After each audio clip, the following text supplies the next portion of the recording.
ನಾವು ಒಳ್ಳೆ ಕೆಲಸ ಮಾಡ್ತಾ ಇದ್ದೀವಿ. ನಮ್ಮ ಕಾಂಗ್ರೆಸ್ ಸರ್ಕಾರ 1.25 ವರ್ಷದಿಂದ. ಈಗ ನಾವು ಎಲ್ಲೋ ಒಂದ್ ಕಡೆ ಆಲೋಚನೆ ಮಾಡಬೇಕಾಗಿರುವಂತ ಒಂದು ಪರಿಸ್ಥಿತಿ ಬಂದಿದೆ.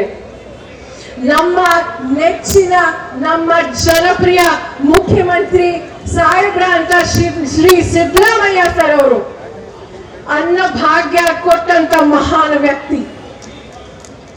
ಮೂಲೆ ಮೂಲೆ ಮಹಿಳೆಯರು ಓಡಾಡ್ತಾ ಇದ್ದಾರೆ. ಒಬ್ಬ ಪೌರ ಕಾರ್ಮಿಕ, ಒಬ್ಬ ಹೆಣ್ಮಗಳು ಸ್ವಾಭಿಮಾನದಿಂದ ಬಸ್ ಹತ್ತಿ ಕೆಲ್ಸಕ್ಕೆ ಹೋಗ್ತಿದ್ದಾಳೆ. ಒಬ್ಬ ಹೆಣ್ಮಗಳು ಅವಳ ಮಗನ ಫೀಸ್ ಕಟ್ಟಕ್ಕಾಗ್ತಿದೆ. ಗೃಹ ಜ್ಯೋತಿ, ಗೃಹಲಕ್ಷ್ಮಿ ಹಣದಿಂದ.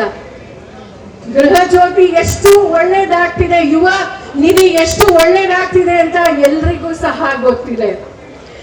ಈಗ ಬಿಜೆಪಿ ಅವರಿಗೆ, JDS ಅವರಿಗೆ ಸಹಿಸ್ಕೊಳಕ್ ಆಗ್ತಾ ಇಲ್ಲ ನೋಡಿ. ಯಾಕಂದ್ರೆ ಹೊಟ್ಟೆಯವರಿಗೆ ಔಷಧಿ ಇಲ್ಲ, ಇದೆಯಾ? ಇಲ್ಲ. ಹಾಗಾಗಿ ಈಗ ಈ ಗವರ್ನರ್, ನನಗೆ ನಮ್ಮ ಕರ್ನಾಟಕ ರಾಜ್ಯಪಾಲರ ಮೇಲೆ ಬಹಳ ಗೌರವ ಇತ್ತು. ಆದ್ರೆ ಇತ್ತೀಚೆಗೆ ಅವರು ಏನ್ ಮಾಡಿದ್ರು, ಪ್ರಾಸಿಕ್ಯೂಷನ್ಗೆ ಸ್ಯಾಂಕ್ಷನ್ ಕೊಟ್ಟಿರೋದು ಅದು ಬಹಳ ತಪ್ಪು ಮಾಡಿದ್ದಾರೆ. ಇದು ಅವರೊಬ್ಬರ ವಿರುದ್ಧ ಅಲ್ಲ, ಇದು ಅವರು ಮಾಡಿರೋದು. ಇದು ನಮ್ಮ ಕನ್ನಡಿಗರ ಮೇಲೆ, ಪ್ರತಿಯೊಬ್ಬರ ಮೇಲೆ ಮಾಡಿರೋ ಇದು ದೌರ್ಜನ್ಯ, ಷಡ್ಯಂತ್ರ ಇದು.